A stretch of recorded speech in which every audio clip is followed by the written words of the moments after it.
तीर्थ सेवन के लक्ष्य में रेवा खंड में जो बात कही गई है आप सुन नहीं रहे हैं और धोखा हो जाएगा, सुन लें ये बात। इसमें लिखा है वेदे तीर्थे च देवे च देवज्ञो च औषधे गुरु यादृशी भावना यसा सिद्ध भवति तादृशी।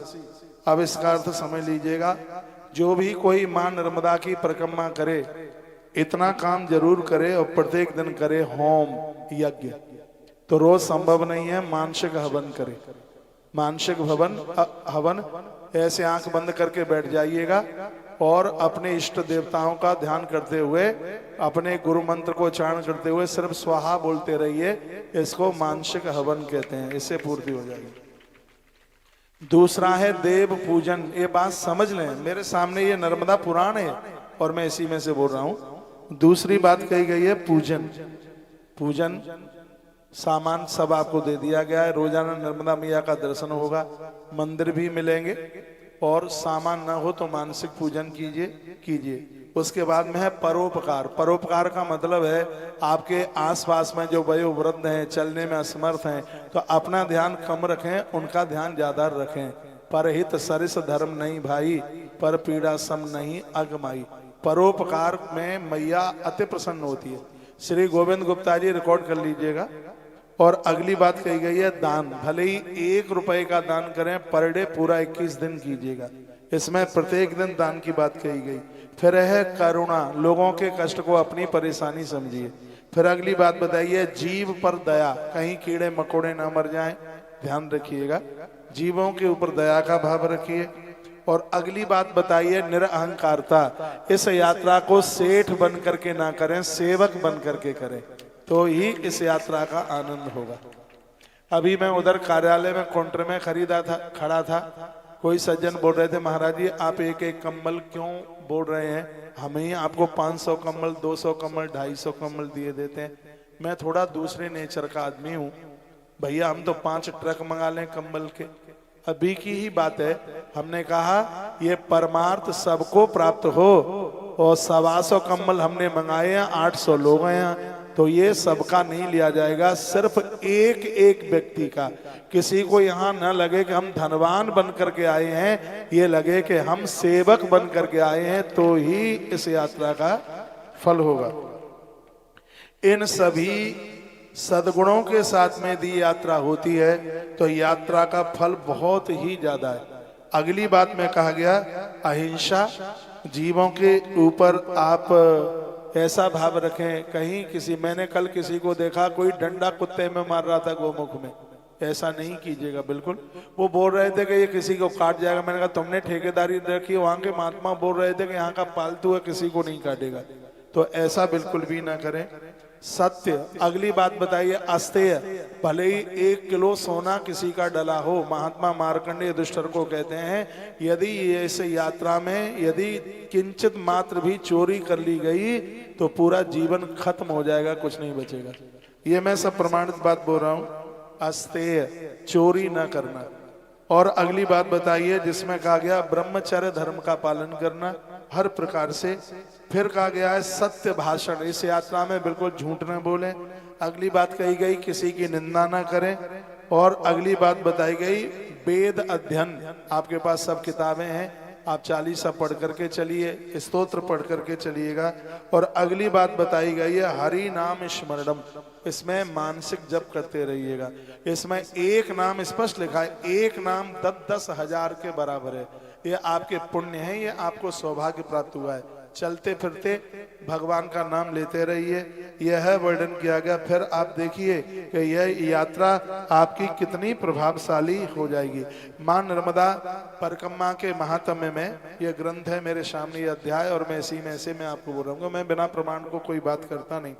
इसमें लिखा है अहो महत पुण्यतमा विशिष्टम क्षम नियाता या युगान्ते तस्मास तदा से बेतमा मुनिंदा ध्यानार्चन स्नान पराणईश।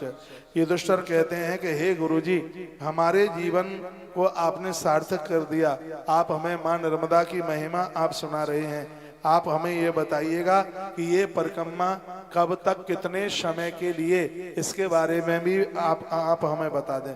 तो कहते हैं 10 दिन के लिए, 12 दिन के लिए, 6 दिन के लिए, 8 दिन के लिए, 3 दिन के लिए, 1 महीने के लिए, अथवा 4 वर्ष के लिए। आपके पास जितना टाइम है, जितना समय, 21, 31, 51 दिन, 108 दिन, सब यह वर्णन किया गया है। लिखा है त्रिवस्तदा चतुर्विभार वर्ष ही मास सतई वचा। कहते हैं 3 वर्ष 3 महीना 13 दिन में यह यात्रा पैदल यात्रा होती है। लेकिन इस ग्रंथ में लिखा है इतना टाइम लेकर के 4 साल लगी जाती हैं उस यात्रा में। उसको संपूर्ण पैदल यात्रा की, उसकी बड़ी महिमा का वर्णन किया। आगे महात्मा मार्कंडे कहते हैं, सुनिए, जन्मांतरैर्न किस्तु मानुष्यम उपलभ्यते भक्त रूपदते चात्रा कथ चिंतम न शंकरे। ये स्वयं भगवान शंकर कहते हैं 100 जन्मों के पुण्य उदित होंगे तब कहीं उसे माँ रेवा भगवती की प्रदक्षिणा परिक्रमा उसके किनारे पर पहुंचने का सौभाग्य प्राप्त होगा। तीर्थदानोपवासानाम यज्ञ देव रुचाचनम। इस यात्रा में मां नर्मदा के किनारे पर चलने वाले लोगों को महर्षि मार्कंडेय जी एक बड़ी अच्छी शिक्षा देते हैं। तीर्थ दान उपवास श्रद्धा के साथ में करें, लड़ाई नहीं, झगड़ा नहीं, यह उनका कहना है। और फिर उन्होंने आगे कहा कि सभी कार्यों को श्रद्धा से करें। आप काम कर रहे हैं, बड़ी बात नहीं है, आप श्रद्धा से कर रहे हैं, ये बहुत बड़ी बात है। जन्मांतर सतई तेषाम ज्ञानिनाम देवयाजिनाम देवत्रे भवेद भक्ति छात पापस्य कर्मणा। कहते हैं कि 100 जन्मों के भी यदि अपराध इकट्ठे हो गए हैं इस परिक्रमा में, सिर्फ नर्मदे हर कहते ही वह सब समाप्त हो जाते हैं। ये किसी का बनाया हुआ जयकारा नहीं है, नर्मदे हर, ये ग्रंथ में वर्णन है। लिंग पुराण में लिखा है कि जब कोई हर हर महादेव बोलता है, जब कोई हर कहता है शंकर जी दौड़ पड़ते हैं, द्वारा हर कहता है इतने में भगवान महादेव भक्त को गले से लगा लेते हैं। जब कोई महादेव कहता है तो भोलेनाथ रो पड़ते हैं, कहते हैं बेटा मैं तेरा ऋणी हो गया हूं, मैं तेरा कर्जदार हो गया हूं। हर हर महादेव की इतनी महिमाएं। नर्मदे हर कहा जाता है कि एक बार भी जिसने नर्मदे हर कह दिया उसे 24 घंटे लगातार शिव अभिषेक करने का पुण्य प्राप्त होता है। आदि शंकराचार्य भगवान मां नर्मदा की परिक्रमा तो नहीं लगा पाए, लेकिन उन्होंने स्तोत्र लिखा। उन्होंने एक शब्द लिखा है नमामि देवी नर्मदे। जो इस शब्द को बोलता हुआ अपनी यात्रा को आरंभ करेगा, मैया उनका कभी संग नहीं छोड़ेगी। ये बात मैंने पूर्व में भी बोली है, वो बात यहाँ ग्रंथ में नहीं है, लेकिन आदि शंकराचार्य भगवान हजारों साल पहले वह प्रकट हुए। उन्होंने जो बात जो अद्भुत कही वो बहुत वंदनीय बात रही। उन्होंने मां नर्मदा का अष्टक लिखा, जो आपको किताबें दी गई हैं, जो आपके थैले में रखी गई हैं, उसमें पूरा मां नर्मदा का उसमें स्तोत्र है। नमा पूरा तो नहीं आप पढ़ पाए तो नमामि देवी नर्मदे ऐसा उच्चारण करते हुए और इस परिक्रमा को लगाइए। आगे एक बड़ी अद्भुत बात कही गई है, इसमें ये कहा गया है कि जो लोग और जगह पर 6 महीने में जो सिद्धियां प्राप्त करते हैं, नर्मदा मैया के किनारे पर वही सिद्धि 1 घंटे में प्राप्त हो जाती है। ये अध्याय 11वां अध्याय है, नर्मदा महात्म्य रेवा खंड का 11वां अध्याय है। श्लोक में यहाँ से बोल रहा हूँ। नर्मदा पुनस्तीरे क्षिप्रम सिद्धिर्वाप्यते षड्भिर्वसैस्तु सिद्ध्यन्ति ये तो सांख्य विदो जना।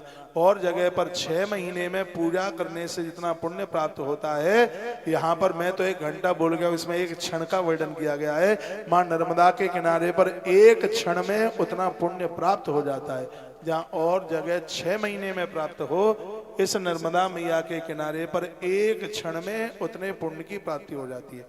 जितने भी वक्ता लोग मुझे सुन पा रहे हैं पूरे देश विदेश में, मैं आप सबको कहूँगा, आप राम कथा भागवत कथा सब चलती रहती हैं। हम लोगों से ज़्यादा इन श्रोताओं को कथाएं याद हो गई हैं। इन कथाओं को लोगों के पास तक भेजिए, जिससे इस कलकाल में जीव का कल्याण हो सके, जीव का उद्धार हो सके। 4.5 करोड़ वर्ष मैया जी को इस धरती पर आए हुए हैं। प्रलय में सब कुछ खत्म हो जाता है। माँ रेवा, माँ नर्मदा कभी भी समाप्त नहीं होती, उसका कभी भी क्षय नहीं होता। षड्भी सिद्ध्यन्ति मासेषु यद्यपि शास पाप कृत ये पुनः शुद्ध मनसो मासी शुद्धन्ति भी। इसमें लिखा है कि 6 महीने तक जिससे घोर अपराध हुए, 6 महीने तक 1 क्षण ना निकला हो बिना अपराध किए हुए, यहाँ लिखा है कि सिर्फ नर्मदा मैया के किनारे पर वो मैया जी का आचमन कर ले, माँ को वंदन प्रणाम कर ले, 6 महीने के पाप तत्काल समाप्त हो जाते हैं। लेकिन इसका अर्थ तो यह नहीं है खूब पाप करें फिर नर्मदा मैया के किनारे जाके आचमन कर लें। अनजान में जो अपराध हुए हैं मां नर्मदा तत्काल उन सबको समाप्त कर देती है, ऐसा कहा गया है। कहा गया जो मां नर्मदा के किनारे पर 6 मास कोई अनुष्ठान कर ले, ये ग्रंथ दावा करता है कि भगवान महादेव का प्रत्यक्ष रूप से दर्शन उसे हो जाएगा।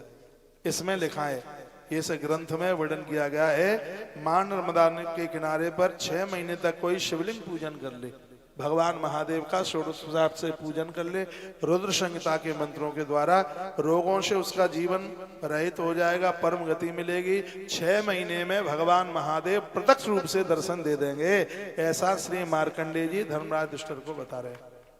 और कहते हैं कि भगवान शंकर ने इसी ग्रंथ में लिखा, मुझे तो पता भी नहीं, जब ये पढ़ा तब पता लगा है कि स्वयं प्रकट होकर भगवान शंकर ने कहा था कि महाभारत के युद्ध में तुमको विजय मिलेगी। धर्मराज युधिष्ठिर ने ये तब सुना जिस समय वो 12 वर्ष के लिए वनवास के लिए गए थे, तब उनको ये सौभाग्य मिला। उन्होंने पूरा रेवा खंड सुना, महात्मा मार्कंडेय जी ने ये कथा उनको सुनाई। तत्पश्चात नर्मदा तोय पूतेन भस्मनो चंदन धूलयन्ते सद्यते पासंगाश मुच्यन्ते नात्र संशय। नर्मदा जल कोई चंदन में मिला करके भगवान महादेव को यदि कोई त्रिपुंड लगाता है, भगवान को नर्मदा जल में नहलाता है, उसे पाशुपत व्रत करने का फल तत्काल प्राप्त हो जाता है। मैं बामन गजामे में रात को रुका। सुबह हम भगवान की पूजा कर रहे थे, 2 बच्चे मेरे पास थे, मनीष और अंश, और वो बालक था नैतिक। मैं इसका पाठ कर रहा था, मैं पूरी यात्रा में रेवाखंड का पाठ कर रहा हूँ। और ऐसा नहीं है आपको कुछ सुनाने के लिए, ये तो भगवान की कृपा से, माई की बड़ी कृपा है, तो सब कंठ में बैठ गया इसकी कृपा से। तो मैं इन बच्चों को श्लोक दिखा रहा था, मैं इनको बोल रहा था कि तुम इतनी बड़ी गलती करते हो। मैंने कल ही तुम्हें बोला कि संग संग खूब नर्मदा जल लेके चलो, मैंने श्लोक दिखाया। मैंने कहा ये देखो ये क्या लिखा है, इसमें लिखा है कि जो चंदन में या भस्म में नर्मदा जल डाल करके भगवान महादेव को त्रिपुंड लगाएंगे, अपने माथे पर त्रिपुंड लगाएंगे, शंकर जी का सबसे बड़ा व्रत है पाशुपत व्रत। इस ग्रंथ में लिखा है उन लोगों को पाशुपत व्रत करने का सौभाग्य प्राप्त होगा। तो आप भी थोड़ा सा नर्मदा जल अपने संग, आप मेरी बात से बोर तो नहीं हो रहे हैं, यात्रा में लेट हो रहे हैं, लेकिन ये भी बहुत ज्यादा जरूरी है। थोड़ा और दौड़ लगा लेंगे क्या है, ये भी थोड़ा सुन लें। बाहर टेलीविजन पर सुनने वाले भक्त लोग, मैं आपकी आस्था को प्रणाम करता हूँ, भगवान को प्रणाम करता हूँ कि आगे आपको भी कभी मैया जी की परिक्रमा यह करने का सौभाग्य प्राप्त हो। मैंने तो माँ को कहा नहीं है कि माँ द्वारा करा देना, मैं तो उसे धन्यवाद कर रहा हूँ अपने लिए, तेरी बड़ी कृपा है कि एक बार मौका आपने दे दिया। 20 वर्ष से हम लाइन में लगे थे, तब अब ये नंबर आया है। और ये काम इतना कठिन है, तो मैया की कृपा से सहज हो रहा है। मैंने तो अभी अगली यात्रा के लिए सोचा भी नहीं है, इतना कठिन काम है। अब आप ये समझ लीजिएगा, ये हमें पता है कि कितने इसमें कार्यकर्ता लोग लगे हैं, कैसे व्यवस्थित किया जा रहा है। और फिर भी ये मेरे पास दिल्ली से किसी अग्रवाल भाई के बेटे का कोई फोन था, उनकी माता जी आई है। 2 फोन मैंने सुने हैं, एक पंकज अग्रवाल, उनकी माँ यहाँ बैठी है क्या, पंजाब से, भटिंडा से। उनका मैसेज कल मैं पढ़ रहा था, उनकी बहन और माँ दोनों आई। उन्होंने मैसेज में लिखा है जैसा मेरी माँ ने बताया है, कहा महाराज जी आपको धन्यवाद देने के लिए शब्द नहीं है, इतना अद्भुत ये आयोजन हो रहा है। बहुत कुछ लिखा है उसमें। एक दूसरा दिल्ली से है, कहा महाराज जी जीवन का सबसे बड़ा कठिन काम है कि सब भक्तों को प्रसन्न रखना, और ऐसा आपके द्वारा हो रहा है। जो आयोजन को अपना मान रहे हैं वो तो सब प्रसन्न हैं, जिनको ये लगता है कि हम तो यात्रा में आए हैं, तो उनको कहीं कमी भी दिखाई दे सकती है, ऐसा नहीं है। मैं सबको कहूँगा इस अनुष्ठान को अपना ही आयोजन मानिए। बारात में 150 आदमी आते हैं, एक रात का कार्यक्रम होता है, लोग 6 महीने से तैयारी करते हैं। यहाँ चूल्हा रोजाना तैयार करना होता है, तो यहाँ कमियां काफी रह सकती हैं, लेकिन उसको अपना ही कार्यक्रम समझ करके और उसको आप मैनेज कीजिएगा। कल मैंने बोला कि हमारी यात्रा में सबसे कमजोर व्यवस्था 52 गजा की हो सकती है, क्योंकि वो जैन मंदिर है और वो मुनियों को ज्यादा व्यवस्थाएं नहीं चाहिए, तो वहाँ साधारण सी व्यवस्था होती है। लेकिन मुझे जैसा कि प्रेम प्रकाश अधिकारी जी इधर चतुर्वेदी जी आप बोल रहे थे महाराज जी इतनी बढ़िया व्यवस्था रही है कि हम उससे बहुत गदगद हैं, बड़े प्रसन्न हैं। आज हम नंदुरबार में होंगे, सबके लिए बढ़िया अच्छी व्यवस्था की गई है। एक एक कमरे में दो दो लोग व्यवस्थित हैं और बड़े आलीशान होटलों की व्यवस्था की है। आप इतनी दूर से आए हैं, आपको कोई तकलीफ ना हो उसके लिए ये पूरी देख रेख की जा रही है। थोड़ा सा मैनेज आप कीजिए, थोड़ा सा इधर से हम भी जोर लगा लेंगे, कार्यक्रम पूरा हो जाएगा। आज 8वां दिन हो गया है प्रोग्राम को, 5, 6, 7वां दिन हो गया है, लेकिन ये नहीं लगा कि 7 दिन कब निकल गए। आइए थोड़ी सी चर्चा और मैं कर लूं। अगली बात ये तो मैंने बोल दिया, नर्मदा तो ये पूते न भस्म चंदन धूलयंते। इसमें लिखा है कि चंदन भस्म ना मिले तो नर्मदा नदी के किनारे की बालू ले ले, धूल ले ले, मिट्टी ले लें, उसी में नर्मदा मैया का पानी मिला लें, जल मिला लें, उसको घिसकर महादेव के ऊपर लगाएं, अपने माथे पर लगाएं, तत्काल आपको पाशुपत व्रत करने का पुण्य फल प्राप्त होता है। इतनी बड़ी यह महिमा इसमें बताई गई। और अगली बात बताइए, अमृतम ब्राह्मणस्यानम क्षत्रियानम पयस्मृतम। यदि नर्मदा मैया के भंडारे में ब्राह्मण का धन लगा है तो वो भोजन अमृत की तरह है। तालियां बजाइए। ये श्लोक में लिखा है, यदि मैया जी के भंडारे में ब्राह्मण का उसमें अन्न यानी धन लगा है तो अमृतम ब्राह्मणस्य अन्नम, तो ब्राह्मण के धन से चलाया गया भंडारा और वह सौभाग्य हमें मिले, वो प्रसाद मिले तो उसे साक्षात अमृत समझ लीजिएगा। और क्षत्रिय का यदि उसमें लगा है तो उसको दूध को भी अमृत ही समान माना गया है। चाहे आप सब्जी खा रहे हैं, चाहे और भी कोई चीजें खा रहे हैं, यदि उसमें क्षत्रिय का यदि उसमें लगा हुआ है तो उसको क्षीर व्रत समझ लीजिएगा, उसको पय व्रत समझ लीजिएगा। बहुत बड़ी महिमा है। एक व्रत होता है साल में जिसका नाम है पय व्रत। माताएं दूध पी करके रहती है और आपको मालूम है कि जो व्रत दूध पी करके किया जाए वह व्रत की बहुत बड़ी महिमा है। यदि क्षत्रिय का अन्न आप खा रहे हैं तो दूध पीकर उपवास करने से जो फल प्राप्त होता है, इसमें उसी फल की प्राप्ति हो रही है। अब है वैश्य। इसमें अगला वैश्य अन्न अन्निस्तम। इसमें वर्णन किया गया है कि अन्न को अमृत कहा गया है। पुराणों में ग्रंथ में अन्न को अमृत कहा गया है। इसमें ये अद्भुत बात कही गई है, यदि भंडारे में कहीं वैश्य का धन लगा हुआ है तो किसी प्राण छोड़ने वाले व्यक्ति के प्राण बचाने में जो पुण्य प्राप्त होता है उसमें उसी फल की बात कही गई है। चारों वर्णों का कितना सम्मान हमारे भक्तों ने किया है। अगली बात इसमें देखिए क्या अद्भुत बात कही गई है, यदि चौथे वर्ण का व्यक्ति शराब नहीं पीता, जुआ नहीं खेलता, उल्टा पुल्टा कर्म उसके द्वारा नहीं होता, तो यदि उसका भी पैसा भंडारे में लगा हुआ है तो जिंदगी भर माता पिता की सेवा करने से इस पुण्य को कमाया जाता है। ऐसा प्रसाद लेने से उतने फल की प्राप्ति होती है। चारों वर्णों की कितनी बड़ी महिमा महात्मा मार्कंडेय जी ने बताई। ये तो लोगों ने जातिवाद घोल करके समाज का इतना पटपरा कर दिया है, क्या बताएं। मैं कहूंगा शराब यदि ब्राह्मण पीता है तो उसका भी अन्न है, मलमूत्र की तरह माना गया है। आप कोई ये नहीं सोचेगा कि चतुर्थ वर्ण का यदि उसमें अन्न लगा वो दूषित है, नहीं। यदि वो भगवान का भक्त है, ये कागज में नोट कर लो, मेरे सामने ग्रंथ रखा है, वो सात्विक है, भगवान का पुजारी है, जिंदगी भर माँ बाबू जी की सेवा करने से इतना पुण्य प्राप्त होता है, उसके अन्न को प्रसाद रूप में लेने से उस फल की प्राप्ति हो जाती है। वैश्य का अन्न यदि भंडारे में है, यदि कोई व्यक्ति प्राण छोड़ रहा है, उसके प्राण बचाने से जो पुण्य प्राप्त होता है उसका प्रसाद लेने से उतने फल की प्राप्ति हो जाती है। क्षत्रिय का अन्न भंडारे में है, ध्यान से सुन लीजिए, दूध पी करके उपवास करके जितने पुण्य कमाए जाते हैं उससे जो फल प्राप्त होता है उतने फल की प्राप्ति होती है। यदि ब्राह्मण का अन्न भंडारे में लगा हुआ है तो अमृत पान करने से जो पुण्य प्राप्त होता है उसी फल की प्राप्ति होती है। ये अध्याय नंबर 11 पढ़ लेना, इसी में लिखा है, नर्मदा खंड है, रेवा खंड है। तो ऐसी अद्भुत बातें बताई गई हैं। अब समय हो रहा है ज्यादा, अब हम करेंगे प्रस्थान। इसलिए अब आप बिल्कुल भी देर नहीं लगाइएगा। एवं कैलाश माशाद्या नंदी सस्र सन्निधौ, कैलाश में पहुंचकर भगवान महादेव नंदी का सानिध्य प्राप्त करके जो पुण्य कमाया जाता है, मां नर्मदा की परिक्रमा करने से जीवन भर कैलाश वास करने का फल प्राप्त होता है, ऐसा इस ग्रंथ में लिखा है। इसमें एक बात और सुन लीजिएगा, फिर मैं ग्रंथ को वर्णन कर रहा हूं।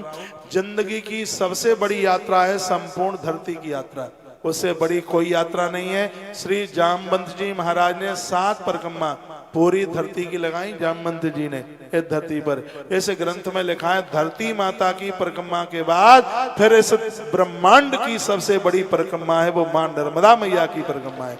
इससे बड़ी कोई परिक्रमा नहीं है इस मृत्युलोक में। या तो धरती की संपूर्ण परिक्रमा, उसके बाद यदि दूसरे नंबर की इस मृत्यु लोक की कोई परिक्रमा है तो मां रेवा नर्मदा मैया की परिक्रमा, इससे बड़ी कोई परिक्रमा नहीं है। एक बार जयकारा लगाइए नर्मदा मैया की। ताप्ती नदी के लिए पूजन के लिए एक साड़ी और एक नारियल, नारियल ना हो तो भी काम चल जाएगा, साड़ी ले लीजिएगा। आप लाए अच्छी बात है, नहीं है तो उधर से सामान मिल रहा है। और एक बात और सुन लीजिएगा, वहां एक कार्यालय लगा हुआ है, ब्राह्मण टेंट का यूज कर नहीं रहे हैं, ये सब वैदिक ब्राह्मण हैं, संध्या वगैरह करते हैं। एक एक कम्बल का वहां पर सहयोग कर देना, 500 रुपए का छोटा सा सहयोग है, वहां से करके ये पुण्य से ज्यादा लेंगे नहीं। अब हमें टेलीविजन पर, आचार्य जी इधर आ जाए, जो अभी हमें टेलीविजन पर आप सुन पा रहे हैं, एक बार दिखाइए। कल हम सियाराम बाबा के आश्रम में थे, दुनिया भर के कम्बल साड़ियां धोतियां वहां पर बांटी गई है, पूरी गाड़ी संग में चल रही है, जहां जहां गांव मिलेंगे वहां बांटते रहेंगे। आप स्थानीय लोग भी और बाहर से हमें सुनने वाले लोग भी, आप परिक्रमा में तो नहीं आए हैं लेकिन इस परिक्रमा का पूरा आनंद लाभ आप प्राप्त कर सकते हैं। यह पुण्य, यह सौभाग्य प्राप्त करें। किसी भी बाहर से हम इस भंडारे के लिए तो सहयोग नहीं ले रहे हैं, लेकिन गौ माता के सहयोग में आप बिल्कुल भी पीछे मत रहिए, बढ़ चढ़ करके सहयोग कीजिए। मां नर्मदा चालीसा भी मन जाइए, सामूहिक एक नर्मदा चालीसा का पाठ करना है। मैंने बोला नहीं और आप जाने को तैयार हो गए।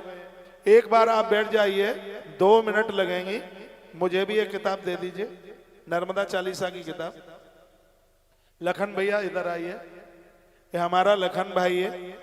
पूरी व्यवस्था इन्होंने, इनके मित्रों ने ये पूरी व्यवस्था करके दी। एक बार तालियां बजाइए। उस दिन मैं महेश्वर में था तो इनका फोन आया कि महाराज जी आप बड़वानी आ रहे हैं, और उस दिन हम 50 होटलों में यहाँ घूमे, जगह मिल नहीं पा रही थी, लेकिन बाद में इन्होंने पूरा अरेंजमेंट इतना बढ़िया किया। सबसे बड़ी बात है कि हनुमान जी के मंदिर में हम प्रसाद ले रहे हैं, कितने आनंद की बात है।